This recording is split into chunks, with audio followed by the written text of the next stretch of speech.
Fala pessoal, boa tarde, tudo bem? Boa noite, quem estiver vendo à noite, bom dia, boa tarde, bom dia, boa noite. Pessoal, vamos falar hoje, tudo bem com vocês? Estamos aqui, ó, já até coloquei na tela, PMR Assessoria, arroba PMR Assessoria, é o Instagram do escritório. Eu sou o Paulo Marcos, estou aqui captando a imagem só um pouquinho para que a gente possa iniciar. Veja só, hoje nós vamos começar a conversar, fazer um bate-papo tributário sobre o segmento de fábrica de móveis. Tempo em tempo eu farei comentários e orientações sobre um segmento específico. Hoje é sobre fábrica de móveis. Então, se você é um cliente nosso, nós temos bastante clientes que são do segmento moveleiro. Então, vocês estão conosco. Qualquer dúvida que ficar, vocês nos falam. Ou encaminha também para quem vocês têm aí um colega, né, parceiro de negócios, alguma coisa assim, que seja fábrica de móveis. Então, hoje nós vamos falar sobre fábrica de móveis, tá bom? Eu vou compartilhar aqui o material e depois vou encaminhar para vocês, para os nossos clientes, especificamente no WhatsApp ou em outro caminho, um resumo. Mas eu vou usar de maneira simples aqui, vou compartilhar agora uma tela que tem aí o resumo dessas coisas que nós vamos conversar. Veja só, deixa eu ver se isso já está aparecendo aí do ladinho. Então, nós vamos falar hoje sobre um bate-papo tributário sobre fábrica de móveis. Eu vou olhando para o lado aqui, tá? Porque eu estou com duas telas. Então, veja só. Nosso tema hoje, cuidados e oportunidades tributárias para fábrica de móveis, setor moveleiro. Não sei se todos sabem, como a gente tem clientes em vários locais do país. Só para vocês terem informação, a PMR hoje chega a 37, 38 cidades atendidas, né? Clientes nossos que estamos em cidades. E tem aproximadamente, se não me engano, são 8 estados diferentes, tá bom? Então, a gente tem essa questão não nichada, mas que a gente tem um bom trabalho para entender vários segmentos, porém, a gente sabe atender de maneira específica a cada um deles. Hoje, cuidados e oportunidades para a fábrica de móveis. Vamos lá. Então, veja só, eu coloquei alguns tópicos para ir conversando. Acredito que a nossa conversa vai durar em torno de 30, 40 minutos, mas é muito importante vocês verem, reverem, tirarem dúvidas conosco, tá bom? Minas Gerais, e eu estou aqui na região da Zona da Mata Mineira, Minas Gerais, e essa região é uma região forte a nível desse segmento de fábrica de móveis. Por isso que eu escolhi para ser esse próximo tema.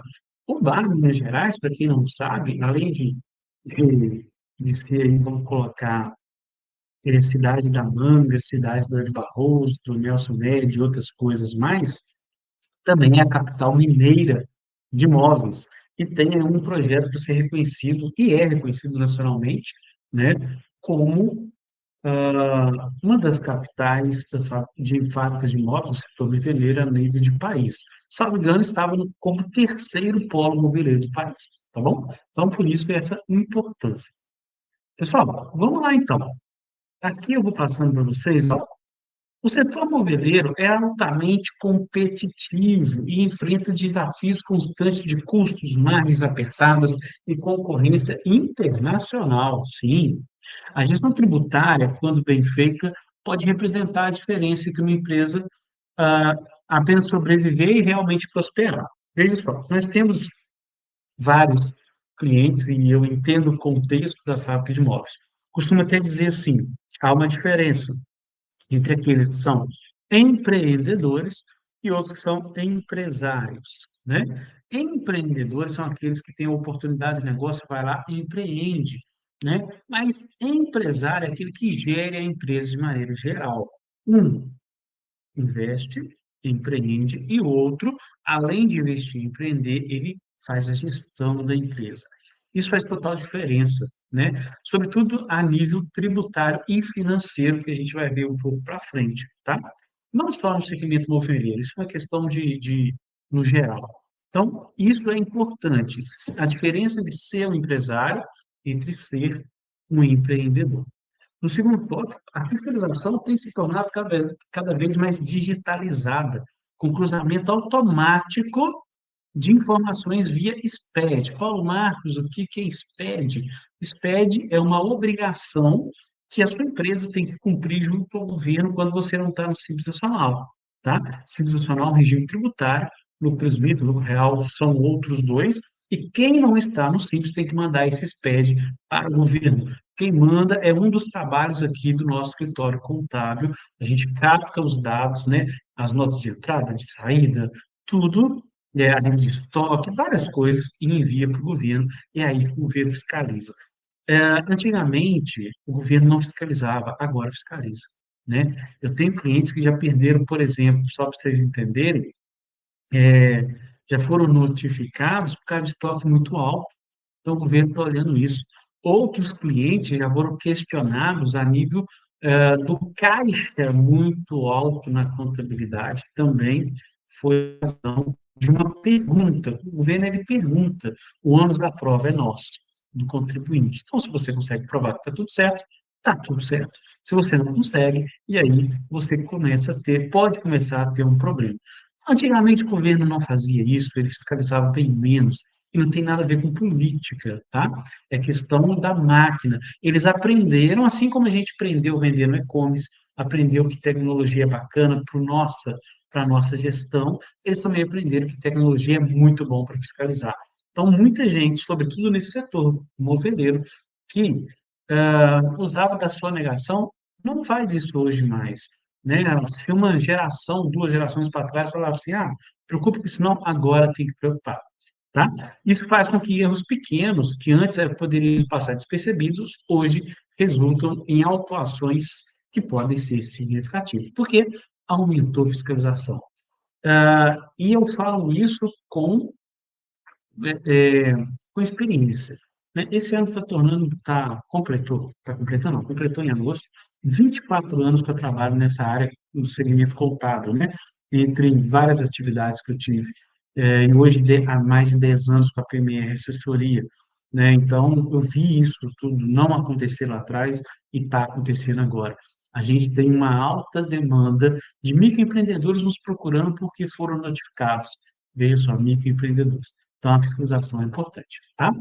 Nosso objetivo aqui é mapear cuidados que precisam ser observados e, ao mesmo tempo, abrir espaço para oportunidade tributária e segurança patrimonial. Você já deve ter ouvido falar isso.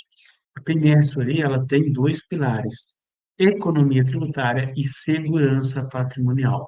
Esses dois pilares norteiam o atendimento da PMR Soria, tá bom? Eu e a nossa equipe, com mais de 20 pessoas aqui, tentamos exatamente ser consultivos e também mostrar esses riscos e patrimônio para os nossos clientes, tá bom? Então, essa é a ideia, esse é o contexto. A gente está preocupado com que vocês tenham todas as informações para gerir, de fato, não só empreender, e entender o contexto de como pagar menos dentro de um cenário seguro. Tópico 2: compliance fiscal e cuidados essenciais. Quem de vocês nunca ouviu a palavra compliance? Compliance.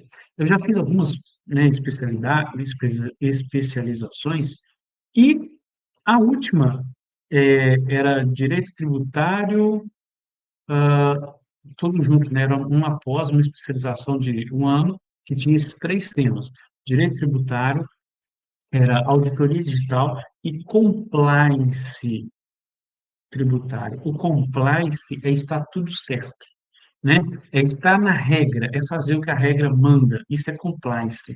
Compliance fiscal. Sabe aquele checklist que antigamente você ia anotando? Fiz isso, fiz aquilo. É exatamente isso, tá bom? Então, vamos falar desse compliance, de algumas necessidades, lógico, não é tudo, e também dos cuidados essenciais. O SPED fiscal e contribuições, além do bloco K, eu vou falar um pouco do bloco K, são áreas onde frequentemente encontramos inconsistências. Ou seja, eu falei para vocês que SPED é uma obrigação que a sua empresa, quando não está no Simples, ela tem que, ela precisa, ela tem necessidade de entregar para o fisco essas informações, e é o escritório contábil que faz isso, tá? O SPED fiscal é ele envolve ICMS e IPI. O SPED de contribuições é outro, envolve PIS, COFINS. Então, são duas obrigações. Já o bloco K está dentro do SPED fiscal.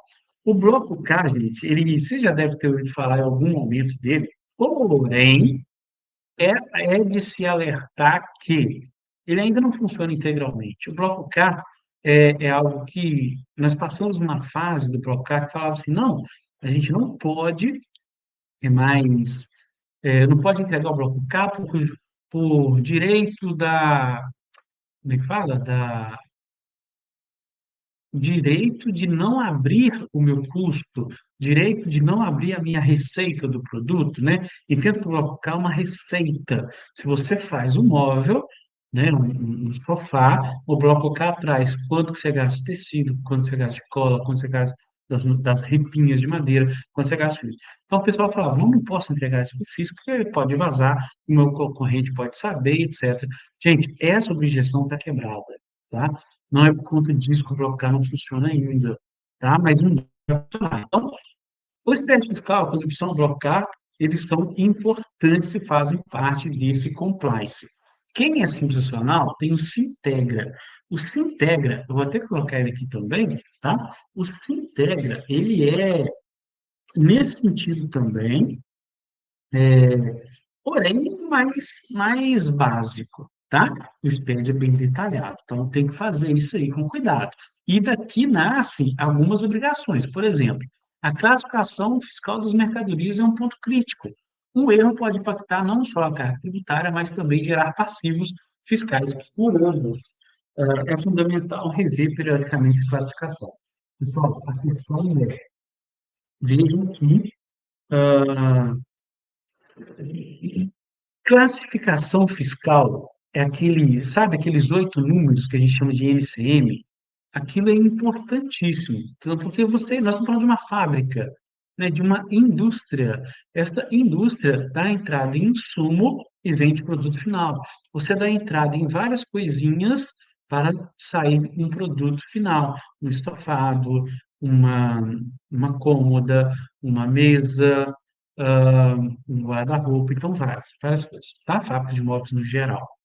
Essa classificação é muito importante. É muito importante dar entrada direito, de maneira correta, nas compras, assim como olhar o estoque e também aferir corretamente o produto final. A parte, essa pessoinha que dá entrada nas suas notas dentro da empresa e que fatura, ela é muito importante. O setor de faturamento e entrada de nota é muito importante, porque se faz errado, pode estar pagando imposto errado também, tá bom? Além disso, benefícios fiscais concedidos pelos estados, como reduções de base de cálculo ou crédito presumido de ICMS, precisam de acompanhamento constante. Uma utilização inadequada pode resultar em glosas e autuações pesadas. Vamos lá. É muito comum fábrica de móveis, não só fábrica de móveis, até os e-commerces de móveis, que e-commerce vai ser um tema para um outro dia, tá? Mas o que que acontece? É muito comum eles falarem assim, Paulo Marcos, o RET vale a pena? O que que é RET? Regime Especial Tributário, uma sigla, mas que na verdade nem chama RET mais. Para o Estado, esse RET virou há algum tempo TTS, Tratamento Tributário Setorial, tá bom? Só que é só uma questão formal, só uma questão técnica. A questão é que sai o RET, né, o regime especial, ele tira a sua empresa da regra geral do ICMS e coloca numa regra específica, que é este RET. Então, isso é muito importante para a fábrica de imóveis, né? Eu lembro que há algum tempo, tem mais de ano, eu fui fazer uma simulação tributária de uma empresa com RET e sem RET. Com o RET, ela economizava perto de R$ 20.000 por mês. Lógico, um movimento bem expressivo também. Então, olha só, 20 mil por mês. Nós estamos falando aí de 240 mil por ano. É muito dinheiro, né, para se economizar. Então, o RET pode trazer isso, embora também traz uma fiscalização natural. Por isso, esse acompanhamento constante. A gente não precisa ter medo do fisco, a gente precisa acompanhar e ter certeza que está dando tudo certo, tá bom? Então, nesse compliance aqui, qual que é a palavra aqui? É cuidado. Talvez a palavra aqui é o cuidado. O cuidado que tem que ter com os SPEDs, com o Sintegra, com o controle do bloco K. com o faturamento, a pessoa que fatura, a pessoa que dá entrada na nota. Se essa pessoa não é uma pessoa que sabe o que está fazendo, olha só, a gente pode combinar, aí um outro produto nosso, a gente pode combinar de fazer um treinamento para essa pessoa, tá? Ainda que seja um treinamento para estas pessoas, a gente faz de maneira é uma turminha ali de 5 pessoas, de alguns clientes, e a gente faz um treinamento. Mas, gente, não deixe essa pessoa faturando sem saber, porque isso é prejuízo, tá bom? E arrumar isso também dá um tumulto danado. E o último cuidado na questão, sim, vamos usar o que está fora da legislação, né? Fora não é no sentido de errado, fora é além do que eles me trazem. Eu posso buscar um RET, eu posso buscar uma base de cálculo? Pode, é lógico que pode. Aí é um degrau a mais nessa escadinha que a gente chama de simulação ou de compliance tributário, planejamento tributário, tá bom? Cuidado com essas partes. Cuidado ao pedir RET e não acompanhar, cuidado no faturamento e cuidado com as obrigações acessórias. E, ó, nessa questão das obrigações acessórias, o sistema que você usa, o ERP, o ERP, é muito importante. A gente tem alguns ERPs aqui que são complicadinhos, tá? Mas a gente já vai. Por exemplo, ontem a gente rodou um aviso para os nossos parceiros ERPs, né, de sistemas, a nível de começarem a colocar, ainda que como teste, algumas necessidades da reforma tributária. Então, a gente está sempre ligado nisso, tá bom? Terceiro tópico, vamos lá. Nesse terceiro tópico, vamos falar, deixa eu só ver se está gravando aqui direitinho. Ah, tá, porque eu não estou vendo a minha tela, mas agora eu vi que tá bonitinho. Seguimos então, ó. Nesse terceiro tópico, oportunidades de economia tributária. O que vocês querem, né? Eu também quero pagar menos impostos, tá? É para isso que eu estou aqui. Ó, oportunidade de economia tributária. A indústria moveleira, estou falando só de imóveis hoje, hein? Possui um consumo expressivo de insumos, como cola, vernizes, tintas, solventes e energia elétrica. Muitos desses itens geram crédito de PIS/COFINS, mas é comum que as empresas não aproveitem corretamente esses valores. Pergunta assim, Paulo, como que eu faço para aproveitar esses valores? Do PIS e COFINS, vou até colocar esse mês aí, esse mês coloquei embaixo. Do PIS e COFINS, vocês têm que entender que pode aproveitar crédito quando for algo da atividade essencial, ou quando for algo essencial para a sua atividade. Por exemplo, aí entra uma classificação. Gente, eu vou colocar aqui que isso é muito importante. Classificar corretamente os insumos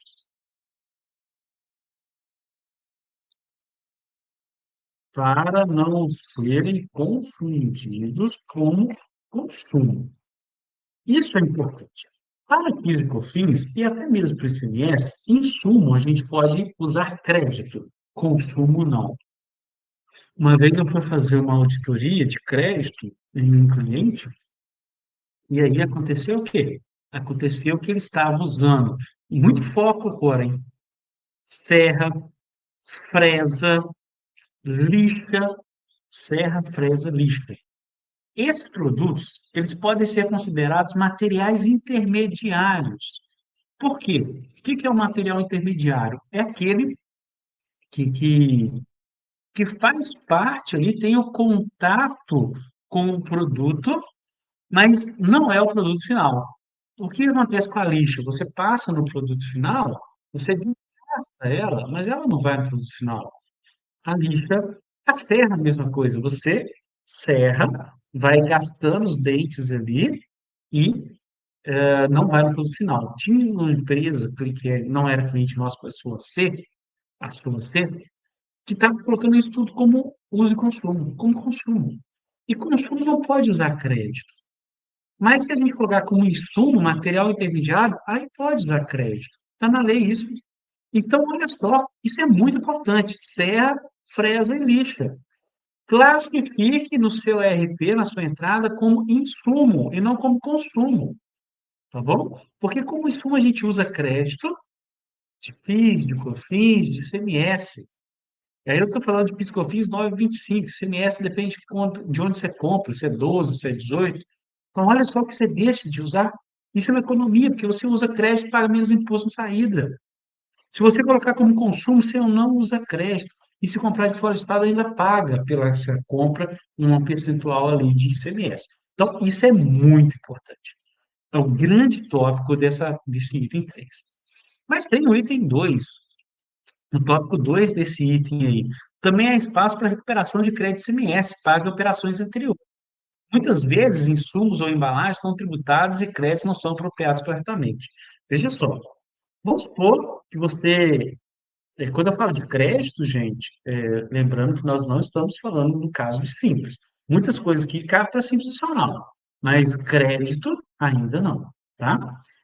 Quando você é uma empresa de lucro presumido real, você compra de um fornecedor que é simples, esse fornecedor pode dar crédito para você, desde que esteja informado na nota. Então, o cara fala no rodapé da nota, pode, né, essa empresa é simples nacional, passa o crédito, exemplo, tá? Mais ou menos assim, de 2,49%. É pouco? É, mas é melhor que nada. E aquele 2,49%, será se vai dar R$ 100, será quanto vai dar? É economia para você. Você rasga a nota de R$ 100? Não, então o crédito vale. Então, importante quanto a isso, tá? Além disso aqui, é estratégico avaliar o regime da empresa. Pessoal, comum a gente, na virada do ano, alertar alguns clientes falando assim, ó, sua empresa está no Simples, ou até mesmo alguns que saem do Simples por conta de débitos, né? A gente fala, ó, sua empresa está no Simples, mas aí a gente faz uma simulação e fala, ó, seria melhor ir para o presumido ou para o real.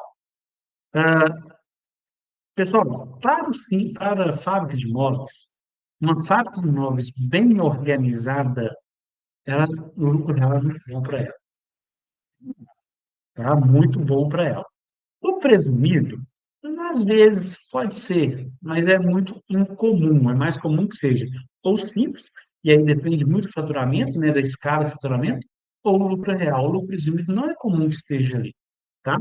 Não é que não possa ter, mas não é comum. Só que o lucro real traz uma necessidade bem grande de uma organização interna, e isso é importante. E programas estaduais de incentivo à indústria, como o crédito do HSMS, podem reduzir a carga tributária, que, como eu disse, é o famoso RET. Então, olha só, duas dicas bem diretas para a economia tributária. Primeiro, classificar bem, lembra da pessoa que dá nota, faz a entrada na nota? Classificar bem a sua compra. Sobretudo, cuidado, porque você está usando como consumo. Aí você fala assim, não, Paulo Marcos, então eu nunca mais eu uso consumo aqui. Colocar tudo como insumo. Também não pode, tem que classificar direito. Por quê? Se o fisco vê que você está colocando alguma coisa que é como insumo e é consumo, ele pode tirar o seu crédito dos últimos 5 anos. O governo ele pode usar a metodologia dele, né, a fiscalização, dentro de 5 anos a partir do que acontece aquela ação. Por exemplo, nós estamos em 2 de outubro de 25. Esse ano, tudo que você fizer não conta. Então, se você fizer alguma coisa em 25, você está suscetível a ela ser questionada em 26, 27, 28, 29, 30, 5 anos. Lá em janeiro de 31 é que você tá fora dessa obrigação. Então, você tem 5 anos para ser questionado de qualquer coisa, tirando o ano que acontece. Então, 27, 27, 28, 29, 30, lá em 31, de qualquer coisa que aconteça em 2025, tá bom? Então, por isso que não pode lançar rápido, tem que lançar certo. Não existe padrão, vou lançar tudo assim, tudo assado. Não, isso inclusive chama a atenção do fisco. E a outra coisa para quem. E essa questão da classificação para qualquer empresa, tá? Simples nacional ou não. E a questão de colocar a empresa no regime tributário correto. O janeiro de cada ano é o tempo específico que o fisco usa para que as empresas mudem de regime. Então, todo janeiro, as empresas podem entrar no Simples, sair do Simples, podem ir para o presumido ou para o lucro real, podem migrar, podem voltar para o MEI. Lógico que cada caso tem as condicionantes. Você não, eu quero tirar a empresa do lucro real e ir para o meio. Não é assim que funciona, né? né? Então, tem que tomar cuidado, porque tem algumas condições para a gente entender se a empresa pode ou não estar no regime que ela quer estar, tá bom? Então, classificação de produto e regime tributário correto. Se você tem dúvida do regime, fala com a gente, tá? Que aí, numa reunião específica, nós vamos explicar quais são os seus cuidados também específicos. Show? Tópico 4. E eu quero destacar essa palavra aqui, ó, segurança, esse termo, né? Segurança patrimonial. Pessoal, repito, pilares da primeira assessoria, economia tributária e segurança patrimonial. Eu coloquei no primeiro tópico. Em muitos casos, o empresário concentra o patrimônio pessoal junto com o empresarial, o que aumenta os riscos em caso de litígios ou dívidas tributárias. Trabalhistas também, tá? Separar o patrimônio é uma medida de proteção e sustentabilidade. Gente, é muito importante isso. É porque é aí que o fisco é muito fácil do fisco ver essa movimentação, sabe? Teve um caso, também não era cliente nosso, de um restaurante, olha só, um restaurante, que ele fazia? Eram três sócios no restaurante. Então, eles combinaram assim, isso por conta e risco deles, eu não, né, não tinha essa noção. Nós vamos pegar quatro maquininhas de cartão. Vamos colocar uma em nome do CNPJ da empresa e uma em cada, no CPF de cada sócio. E assim fizeram. Totalmente desvinculado, né?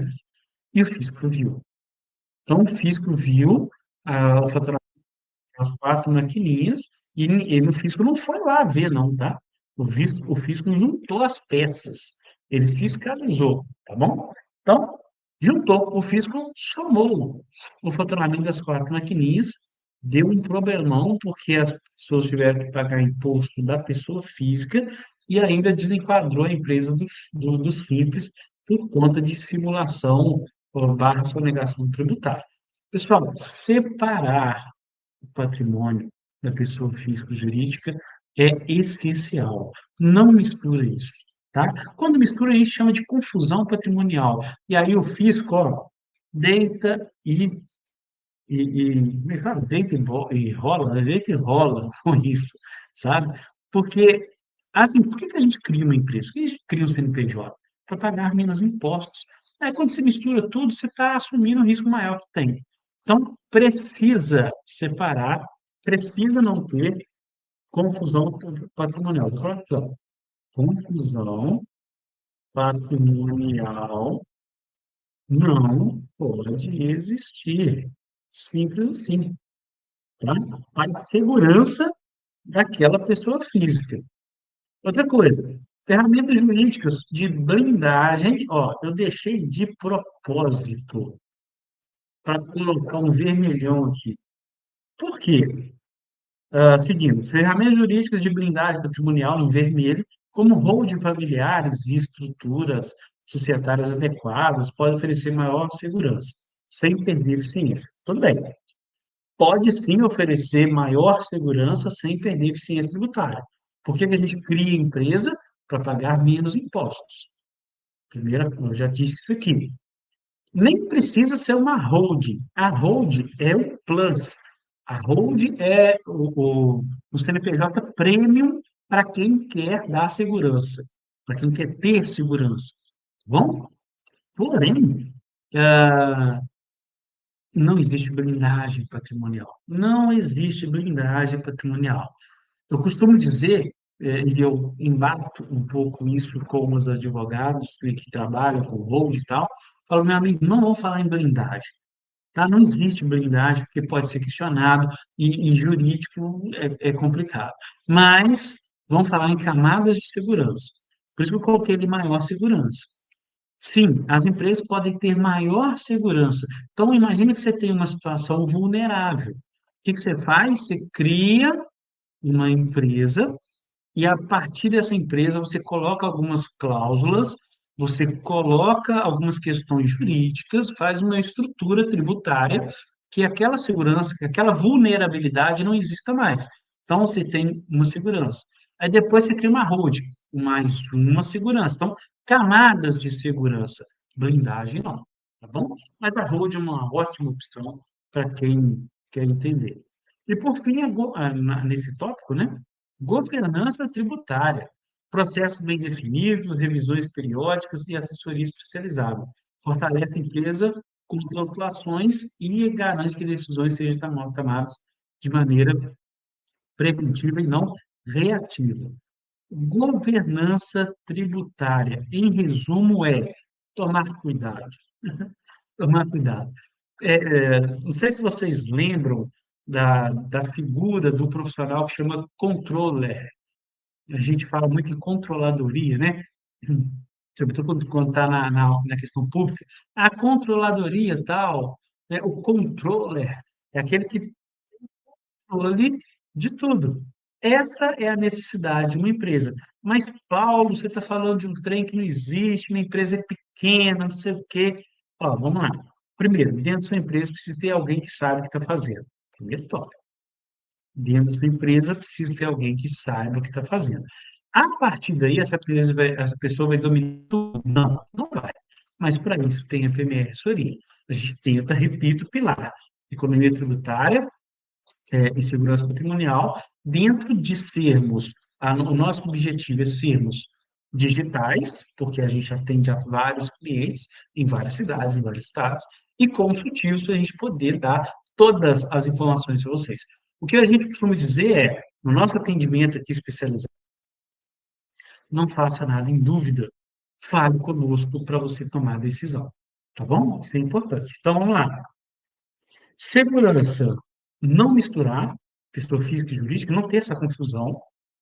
Pensar, sim, em aumentar camadas de segurança a nível de estrutura. E aí o jurídico é importante, tá? A figura do advogado, que é importante nesse sentido. Bem legal. E a gente sempre trabalha em conjunto. E, por fim, é ter é, essa questão tributária tem que ser algo que não pode ser deixada para lá. Não só tributário, né? Só a parte financeira é muito importante isso. Mas, assim, com tributos não se erra. Porque tributos, a gente fala, né? Dinheiro não leva desaforo, tributo também não, porque tributo é dinheiro, tá bom? Então, essa parte aí, quarto. Último tópico, reforma tributária. Você fala, Paulo, meu filho do céu, como que anda isso?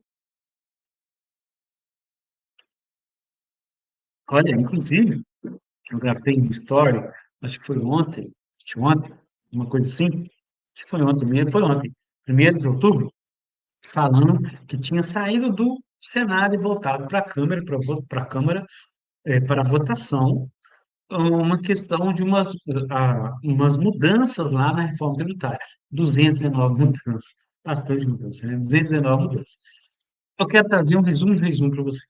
A reforma tributária vai unificar diversos tributos, como sobre o consumo, que é o PIS, COFINS, ICMS e ICS. Unificar não é nem a palavra correta, para falar a verdade que seja. Porque, na verdade, está deixando de existir 5 nomes de tributos, que aqui eu colocaria o IPI também, então seria PIS, COFINS, ICMS, ISS e IPI, e e vai ter outros 3. Então, nós vamos trocar 5 por 3. 3 não é unificar, né? Então, vai ter o IBS e a CBS que está aí, mas vai ter também o IS, Imposto Seletivo, que é no lugar do IPI. Então, isso vai alterar profundamente a forma que as empresas calculam e aproveitam o crédito, isso aí não tem dúvida.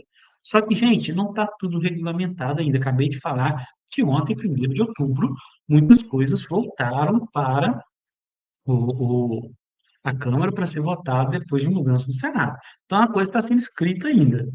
E loucura, loucura, mas a gente vai ter a reforma num período, que eu vou passar para vocês aqui, eu vou escrever, a reforma no período de 2026 a 2032, em, em completa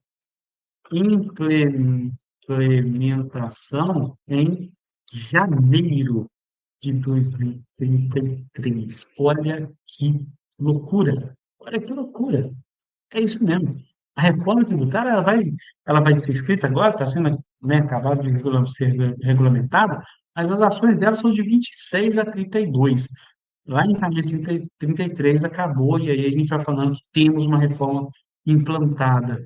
Isso vai dar um bastante, não agora, não quero alarmar, mas dentro das empresas, a nível tributário, financeiro, vai ser, vai ser muito importante. Então, eu coloquei aqui, ó, o setor moveleiro, que hoje enfrenta desafios com substituição tributária de insumos, tá? Porque de produtos finais, quase nenhum. E guerra fiscal entre estados. Gente, um dia desse eu estava conversando com um cliente meu, falando da questão das compras. E fazendo conta com essa pessoa, falando assim, ó, se você comprar desse lugar, desse estado é X, daquele estado é Y, de Minas é Z. Falei, mas, Paulo, o que que é isso? Por quê? O cara me dá desconto lá. Falei, cara, às vezes esse desconto que o cara te dá não cobre o imposto que você paga, dependendo do seu regime tributário, quando você compra de fora do estado. Então, dar desconto não quer dizer a melhor opção. Ah, o cara me dá 5% de desconto. Tá, mas e quanto você não deveria, não teria de custo caso você comprasse no estado A, B ou C. Então, isso tem que ser, tá? Isso tem que ser olhado mesmo. O setor moveleiro, que hoje já enfrenta desafios com ST e guerra fiscal entre Estados, precisa começar a preparar seus controles para essa transição. Empresas que se anteciparem sairão em vantagem. Só uma coisa aqui que eu lembrei, eu vou dar como dica, vamos colocar assim, para quem ainda não usa, tem uma tipo de operação que é uma situação lícita, não é nada de errado, tá bom? Não é nada de errado, tem que ser bem feito, que é a industrialização por encomenda. Por quê? Porque a carga tributária, sobretudo da folha, né, da parte trabalhista, é bem pesada. E se as empresas não tiverem um simples nacional, tiverem um presumido ou um real, isso faz muita diferença. Então, comum às vezes não pode, né?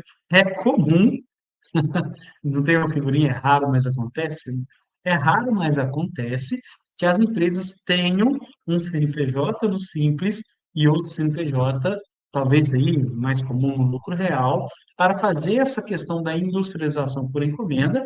Repito, tem que ser bem estruturado, porque a folha de pagamento tem que estar no Simples Nacional, o setor comercial tem que estar na empresa que não é simples, os funcionários, os ativos ali de fabricação têm que estar nas empresas simples. Tudo tem seu lugar, tem que ser bem feito. Ó, e a gente consegue uma ótima redução de carga tributária, sim. Tem que ser bem feito, porque senão o fisco atua como simulação, aí piora o soneto, tá bom? É essencial acompanhar os próximos passos da regulamentação, falando de reforma tributária, pois haverá períodos de convivência entre o sistema atual e o sistema novo. Gente, esquece agora vocês e pensa, se vocês fossem os gestores da PMR Assessoria. Se vocês forem o gestor aí de um escritório contábil, o que que acontece? É assim, em algum momento, o escritório contábil, falei para vocês que a transição ela é de 26 a 32. Em algum momento, o escritório contábil vai ter que fazer o jeito atual, o jeito novo e mandar tudo para o fisco. Um mais outro. Paulo, quer dizer que eu vou pagar dois? Não, porque aí dentro do nosso trabalho, se bem feito, você terá ali os dois sendo feitos, mandado para o fisco, mas financeiramente você vai pagar uma guia só ou um misto das duas. E aí é um trabalho nosso. Então, imagino que eu vou ter um retrabalho, não um retrabalho, um trabalho em dobro em algum momento, e não sei se eu vou conseguir, inclusive, já passar esse custo de hora trabalhada dos funcionários, mas aí é outra história também. Mas imagino que isso é uma necessidade que está lá dentro da proposta da reforma trabalhista, tá bom? Desculpa, reforma tributária. Ah, falando em trabalhista, vamos lá. Vocês lembram, né, que é uma outra, olha que legal, é uma outra dúvida, né? O povo fala assim, Paulo, posso contratar MEI? Agora que eu falei de trabalhista, né? Posso contratar MEI? Olha, não há objeção. Então, a resposta literal é: você pode contratar MEI? Pode contratar MEI. MEI até 2019, você não poderia contratar os MEIs que fossem atividade final sua, da sua empresa. Agora você pode fazer isso. com alguns cuidados. O que acontece é que o pessoal contrata MEI de maneira errada. Não faz um contrato PJ com PJ, tem que fazer um contrato entre as empresas. Esse MEI tem que emitir nota para você. Tá? Esse pagamento do MEI tem que ser em conta bancária da empresa do MEI, não da pessoa física, de forma alguma da pessoa física. E algumas outras regrinhas, mas poder pode. Só não faça o fisco tentar entender que você pegou um funcionário e tornou ele MEI e ele continua sendo funcionário. Porque o MEI, ele não está, ele tem as regras dele que está no contrato, mas ele não tem as características de um funcionário, de cumprir escala, de ser subordinado ao total, e algumas outras coisas. Então, cuidado com isso. Show? Isso também está previsto aí um adendo na reforma tributária. E olha só, a nível de reforma trabalhista, a última grande mudança foi em 2019, mas existem rumores para 2028 isso voltar à tona. E aí eu acredito que não seja para melhorar a aposentadoria de ninguém, deve ser para criar alguma coisa restritiva, tá bom? Então, encerramento. Essa frase eu gostei. Essa frase eu gostei. Vamos lá. Compliance, qualquer é bom. Compliance não é custo, mas investimento. Economia tributária precisa estar alinhada à segurança, e a preparação para a reforma tributária é estratégia para o futuro do setor moveleiro. Top demais, é isso que eu imagino, tá? Pessoal, com essa frase eu encerro, mas depois eu vou mandar para vocês aqui, ó, esse resumo que eu preparei, um resumo sobre né, o que nós falamos aqui, os tópicos. Então, sobre o complexo fiscal, nós falamos do SPED, da classificação, dos benefícios, sobre as oportunidades da revisão de crédito na questão de insumos, da recuperação do CMS, no caso do Simples, da avaliação estratégica entre presumido e real e dos programas estaduais. Falamos da segurança patrimonial, separar patrimônio pessoal e empresarial. Se for o caso, usar holding e governança. E segurança na esconder patrimônio, mas eu não vou tirar, blindar, mas cuidar, vamos colocar cuidar. Cuidar preventivamente. Reforma tributária que vem por aí. É a substituição de impostos, né? Fase de transição e a preparação. Gente, a questão financeira, o fluxo de caixa, dentro da reforma tributária, vai ser importantíssimo. Importantíssimo. Aqui eu vou até tirar na parte 5, aqui, ó, no primeiro tópico desta primeira, esse quarto tópico, ó, colocar ICMS, PIS, ISS, PIS, vou colocar IPI também. O IPI vai ter o imposto seletivo. Aqui, IS, imposto seletivo. Beleza. E a mensagem final: compliance não é custo, é investimento. Economia tributária precisa caminhar junto com segurança. E preparação para a reforma é diferencial competitivo. Muito bem. Parei de compartilhar. Gente, eu falei 30 minutos, estão batendo quase 44 minutos, mas é importante, é muito importante, é segmentado. Eu quero que vocês fiquem à vontade para me perguntar, e em outros segmentos também nós teremos algo parecido, tá? Então, ó, o meu Instagram, arroba Paulo Marcos Contador, o Instagram da PMR Assessoria, arroba PMR Assessoria, e tem um canal, né? Você deve estar vendo pelo canal do YouTube, que é PMR Assessoria. Então, se inscreva no canal, dê um like, compartilha esse vídeo. Ele deve ficar como não aberto no público, né? Mas só quem tem o link consegue ver, porque isso é algo um pouco exclusivo dos nossos clientes. É o bate-papo tributário sobre fábrica de imóveis. Quaisquer dúvidas, nos avisa. Muito obrigado. E estamos aqui para isso, para fazer uma diferença na gestão da sua empresa, tendo economia tributária e segurança patrimonial. Pessoal, obrigado, abraço.